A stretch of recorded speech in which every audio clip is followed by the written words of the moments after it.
Hello दोस्तों, welcome to my channel Pharma Stock. आज की इस वीडियो में मैं आप लोग को बताने वाला हूं लो ब्लड प्रेशर के इलाज के बारे में। यानी जब किसी पेशेंट का बीपी लो हो जाए यानी ब्लड प्रेशर लो हो जाए तो उस कंडीशन में कौन से मेडिसिन का यूज करना चाहिए। तो आज के इस वीडियो में हम जानेंगे कि ब्लड प्रेशर क्या होता है, साथ ही साथ ब्लड प्रेशर के लो ब्लड प्रेशर के लक्षण क्या होते हैं, उसके सिम्टम्स क्या होते हैं और उसके कारण के बारे में जानेंगे। तो सबसे पहले आप यहाँ से देखेंगे कि ये ब्लड प्रेशर क्या होता है। तो यहाँ पे आप देख सकते हैं कि when the heart pumps blood through the artery the blood puts pressure on the artery walls, this is known as blood pressure। यानी कि जब हार्ट मतलब जो हमारा हृदय होता है ब्लड को पंप करता है, पंप करने के दौरान आप इमेज के थ्रू देख सकते हैं ये जो आर्टरी है इस आर्टरी में ब्लड हमारा फॉलो करता है। तो जब ये हार्ट ब्लड को पंप करता है इस कंडीशन में ये जो ब्लड होता है कुछ फोर्स लगाता है इस वाल्स के ऊपर, यानी जो ये आर्टरी का वाल है इसके ऊपर फोर्स लगता है और इसी प्रेशर को हम लोग क्या बोलते हैं, ये ब्लड प्रेशर बोलते हैं। यानी जैसे कि आप इजी वे में समझ गए होंगे कि जो ये आर्टरी है आर्टरी के अंदर ब्लड फॉलो करता है और ब्लड फॉलो करने के दौरान जब ये ब्लड कुछ प्रेशर लगाता है इसके वाल पे, यानी इसको दीवार बोल सकते हैं, इसके दीवार पे, तो ये कुछ प्रेशर जनरेट होता है, इसी प्रेशर को ब्लड प्रेशर कहते हैं। अब नेक्स्ट आप जानेंगे यहाँ से, जैसे कि इमेज के थ्रू आप देख सकते हैं ये आपका आर्टरीज है जिसमें ब्लड फॉलो करता है, ये ब्लड रेड जैसे आरबीसी फॉलो कर रहा है और ये आपको यहाँ पे देखेंगे तो ये नॉर्मल रेंज है, यानी नॉर्मल है। ब्लड प्रेशर कैसा है, नॉर्मल है। और यहाँ पे प्री हाइपरटेंशन यानी कि यहाँ का जो ये मतलब थोड़ा ये ज़्यादा चौड़ा है और उसके बाद ये कंस्ट्रिक्ट हो गया, हल्का कंस्ट्रिक्ट हुआ है, तो इस कंडीशन में प्री हाइपरटेंशन होगा। और आप आगे की तरफ देखेंगे नेक्स्ट बिल्कुल ही कंस्ट्रिक्ट हो गया है, तो इस कंडीशन में हाइपरटेंशन हो गया, यानी यहाँ पे ब्लड का प्रेशर क्या होगा, ज़्यादा तेज होगा। जैसे कि आप लोग को पता होगा जब हम पाइप से पानी जो मोटर से हम पाइप मतलब वाटर पानी चलाते हैं तो उस कंडीशन में क्या होता है, जहाँ मतलब ज़्यादा ओपन रहता है वहाँ पे ज़्यादा पानी आता है और जब हम इसको दबाते हैं यानी जब व्हीकल को वॉश करते हैं, जैसे बाइक को या फिर कार को वॉश करते हैं, उस कंडीशन में हम उसको पाइप के मुंह को दबाते हैं, उस तरीके से उसका प्रेशर ज़्यादा बढ़ते जाता है। तो आप इसके अकॉर्डिंग समझ जाएंगे कि यहाँ पे हम ज़्यादा अगर यहाँ पे मतलब पतला होने की वजह से यहाँ पे प्रेशर क्या हो जाएगा, ज़्यादा हो जाएगा। तो इसी को क्या बोलते हैं, जैसे कि हाइपरटेंशन बोलते हैं, यानी ब्लड प्रेशर यहाँ पे हाई हो गया है। अब ये वेसल से जैसे कि आप लोगों ने यहाँ पे इजी वे में समझ गए। और फिर नेक्स्ट बात करते हैं कि ये जो ब्लड प्रेशर का रेंज क्या होता है, यानी जो हमारा बीपी होता है ब्लड प्रेशर, शॉर्ट फॉर्म में हम लोग बीपी बोलते हैं और इसका फुल फॉर्म ब्लड प्रेशर ही होता है, आप लोग को पता होगा। तो जैसे कि आप यहाँ से देखेंगे जो नॉर्मल ब्लड प्रेशर होता है 120/80 होता है, यानी 120 क्या होता है, 80 होता है। और ये नॉर्मल रेंज होता है, यानी कोई भी मतलब किसी भी पेशेंट को अगर ब्लड प्रेशर मेजर किया जाता है तो उस कंडीशन में ये इस इक्विपमेंट के थ्रू मेजर किया जाता है, जैसे इसका स्फैग्मोमेनोमीटर नाम है, जिसके थोड़ा ब्लड बीपी को मापा जाता है और इसका रेंज mmHg होता है, जैसे कि यहाँ पे 120/80 mmHg लिखा रहता है, आपको देख लेंगे। और जो नेक्स्ट है हाइपरटेंशन, यानी ब्लड प्रेशर यहाँ पे क्या हो गया है, ज़्यादा हो गया, बढ़ गया है। तो ये नॉर्मल रेंज तो 120 से 80 है, लेकिन यहाँ पे 140 से 90 हो गया है। तो इस तरीके से आप देखेंगे कि यहाँ पे सिस्टोलिक और डायस्टोलिक दोनों क्या हो, इंक्रीज हो गया है, तो इसको हाइपरटेंशन बोलते हैं। इस कंडीशन में पेशेंट का ब्लड प्रेशर बहुत तेज होता है, हाई होता है। और नेक्स्ट आप देखेंगे हाइपोटेंशन। हाइपो का मतलब क्या होता है, लो होता है, यानी कम होना, और हाइपर का मतलब आप लोग को क्या होता है, हाई होना, ये तो आप लोग को पता होगा। तो यहाँ आप देखेंगे तो यहाँ पे आपको ईजी वे में देख सकते हैं, जैसे कि 90, यहाँ पे क्या है 90/60 है, तो ये आपका क्या है, ये हाइपोटेंशन, यानी ब्लड प्रेशर यहाँ पे क्या हो गया है, बिल्कुल लो हो गया है। तो लो होने के कारण से क्या होता है, इसके मतलब नॉर्मल रेंज से क्या हो जाएगा, वैल्यू इसका नीचे जाना, यानी कम हो जाना, लेस हो जाना। तो ये इसके बारे में समझ गए होंगे, नॉर्मल रेंज क्या होता है और हाइपर रेंज क्या होता है और हाइपो रेंज क्या होता है।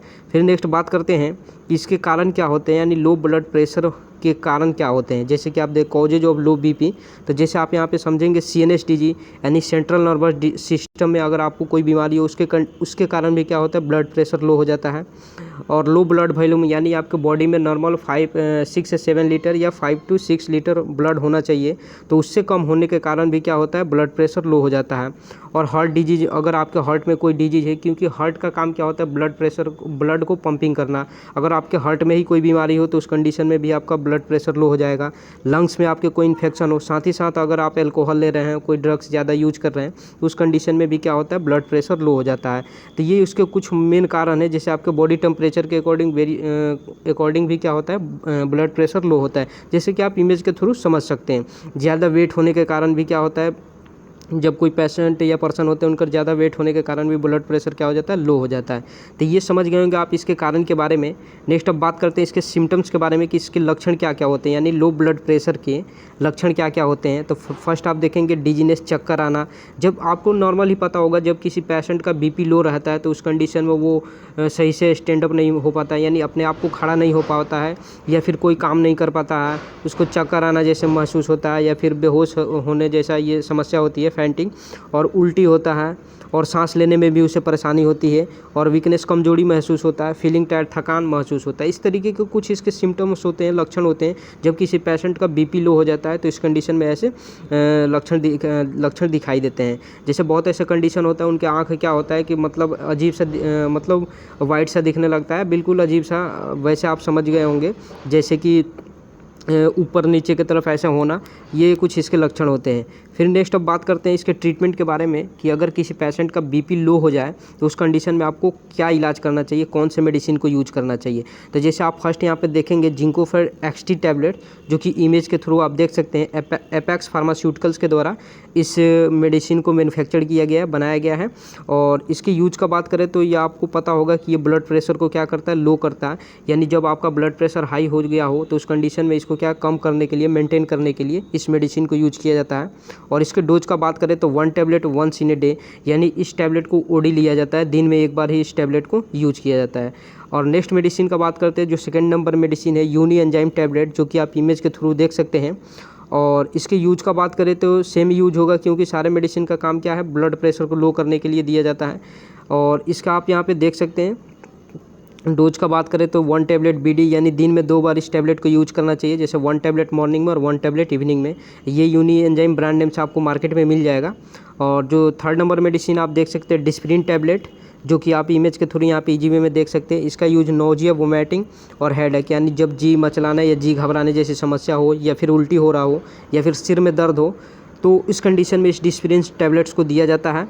और इसके बाद नेक्स्ट आप देख सकते हैं पैरासीटामोल और आइबुप्रोफेन, इन दोनों को मतलब एक तरह से बुखार और पेन किलर, यानी फीवर और पेन किलर को में यूज किया जाता है। जब पेशेंट को क्या हो, बुखार हो या फिर दर्द, बॉडी में पेन हो तो उस कंडीशन में इस मेडिसिन को दिया जाता है ताकि उसे पेन से रिलीफ हो और फिर बुखार कम हो जाए। इसके दोनों टैबलेट्स के डोज का बात करें तो आप यहाँ पे देख सकते हैं 1 टैबलेट बीडी, यानी इसका ट्वीस इन ए डे, दिन में 2 बार इस टैबलेट्स को यूज करना चाहिए, 1 टैबलेट मॉर्निंग में और 1 टैबलेट इवनिंग में।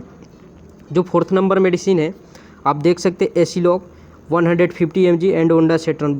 बहुत ऐसा कंडीशन होता है जिसमें क्या होता है कि पेशेंट के पेट में एसिडिटी बनता है, यानी गैस जैसी समस्या होती है, तो उस कंडीशन में एसिलॉक 150 mg में टैबलेट को दिया जाता है, जो कि कैडिला फार्मास्यूटिकल्स के द्वारा मैन्युफैक्चर किया गया है और इसके अंदर साल्ट रेंटिडिन पाया जाता है। और इसका यूज आप देख सकते हैं रिड्यूस्ड एसिडिटी इन स्टोमक, यानी पेट में जब ज़्यादा एसिडिटी बनता हो तो उसको कम करने के लिए इस एसिलॉक टैबलेट को दिया जाता है। और नेक्स्ट आप देखेंगे ओंडासेट्रॉन टैबलेट्स, जो कि इसको जब पेशेंट को वोमिटिंग हो यानी उल्टी हो रहा हो या फिर जी मचला रहा है या जी घबरा रहा हो तो उस कंडीशन में इस ओंडासेट्रॉन टैबलेट्स को दिया जाता है। और मेन इसका काम होता है वोमिटिंग को रोकने का काम। और इन दोनों के यूज का बात करें टैबलेट्स का तो इसका बीडी यूज करते हैं, यानी दिन में 2 बार यूज कर सकते हैं, 1 टैबलेट मॉर्निंग में और 1 टैबलेट इवनिंग में। जो फिफ्थ नंबर मेडिसिन है आप यहाँ पे देख सकते हैं ओरल रिहाइड्रेशन सॉल्यूशन, यानी लो बीपी के कंडीशन में क्या होता है, पेशेंट का जो ब्लड प्रेशर होता है बिल्कुल लो हो जाता है, तो आपको नॉर्मल डॉक्टर कंसल्ट करते हैं कि नमक का पानी पिलाओ, नमक घोलकर पिलाओ। उससे क्या होता है कि जो उसका बीपी लो हुआ रहता है वो थोड़ा सा इंक्रीज हो जाता है, यानी बढ़ जाता है, हाई हो जाता है बहुत कम समय में। तो उस कंडीशन में डॉक्टर प्रिस्क्राइब करते हैं ओरल रिहाइड्रेशन सॉल्यूशन को, जैसे कि आप देख सकते हैं ORS के नाम से आपको मार्केट में मिल जाएगा। इसके पाउडर भी आता है और इसके जूस भी आता है, जैसे कि आप यहाँ पे देख सकते हैं। और एक नेक्स्ट है आप यहाँ पे इलेक्ट्रॉल पाउडर, जो कि आपको खुद से पाउडर को क्या करना, गिलास में वाटर लेकर के उसमें डिजल्व करना होता है और फिर उसको पीना होता है। तो ये कुछ है, ये ओरल रिहाइड्रेशन सॉल्यूशन होते हैं जो कि बहुत ही कम समय में आपके बीपी को मेंटेन कर देते हैं, यानी लो बीपी को नॉर्मल कर देते हैं। और इसका यूज सेम ही होता है, ब्लड प्रेशर को ट्रीट करना, ठीक करना। और ये बहुत ऐसे कंडीशन में इसको ऐसे भी लोग गर्मी के मौसम में ज़्यादातर घोल करके पीते हैं। तो इस तरीके से आप लोग समझ गए होंगे दोस्तों लो ब्लड प्रेशर के यूज, डोज और साइड मतलब जो इसके कारण क्या होते हैं, लक्षण क्या होते हैं। If you understand this video please like, subscribe and share my channel. Thanks for watching my video.